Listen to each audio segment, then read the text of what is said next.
త్యాగాలతోనే తెలంగాణ రాష్ట్రం వచ్చిందన్నారు ఎమ్మెల్యే కడియం శ్రీహరి. బలిదానాలతో వచ్చిన తెలంగాణ కేసీఆర్ కుటుంబం పాలైందని విమర్శించారు. ప్రజలు ఇచ్చిన అధికారాన్ని అడ్డుపెట్టుకుని కల్వకుంట్ల కుటుంబం మాత్రమే వేల కోట్ల ఆస్తులను కూడబెట్టుకుందని ఆరోపించారు. తన రాజకీయ జీవితంలో ఎప్పుడూ అవినీతికి పాల్పడలేదన్నారు. అవినీతి అక్రమాలకు దూరంగా ఉన్నానని, అందుకే 35 ఏళ్లుగా రాజకీయాలలో కొనసాగుతున్నట్లు ఎమ్మెల్యే చెప్పుకొచ్చారు.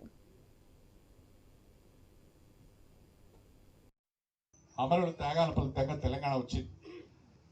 కానీ వచ్చిన తెలంగాణ ఒక కుటుంబానికే పరిమితమైంది. తెలంగాణలో ఒక కల్వకుంట్ల కుటుంబమే బాగుపడ్డది. ఆ కుటుంబంలో ఉన్న వాళ్ళందరూ బ్రహ్మాండంగా వేల కోట్ల ఆస్తులు సంపాదించుకున్నారు, 100 ఎకరాలు సంపాదించుకున్నారు, ఫామ్ హౌస్లు కట్టుకున్నారు, ప్యాలెస్లు కట్టుకున్నారు. అప్పు మాత్రం మన నెత్తి మీద వేసింది.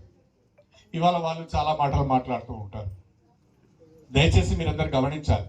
గత బీఆర్ఎస్ ప్రభుత్వం యొక్క అవినీతిని చూసి, గత బీఆర్ఎస్ ప్రభుత్వం యొక్క అప్రజాస్వామిక పద్ధతులను చూసి నాకు నచ్చగా ఈ నియోజకవర్గాన్ని అభివృద్ధిలో దృష్టిలో